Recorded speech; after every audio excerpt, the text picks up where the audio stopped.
In the centre of Antwerp, you'll find the garden of one of the most famous Antwerpians, Peter Paul Rubens.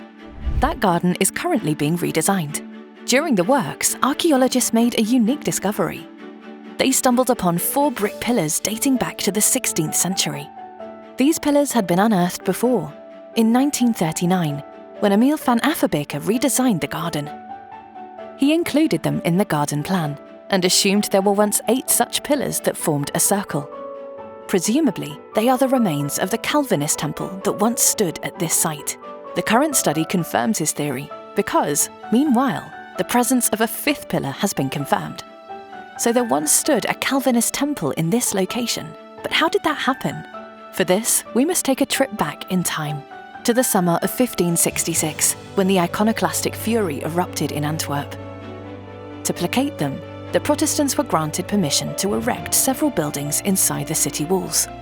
One of them was located on the Wapper, here, in other words. Most temples only stood for a year. In 1567, the Catholics prevailed, and they had to be broken down again. Years passed. Rubens moved in and had his garden designed. The pillars were preserved below the surface, until now.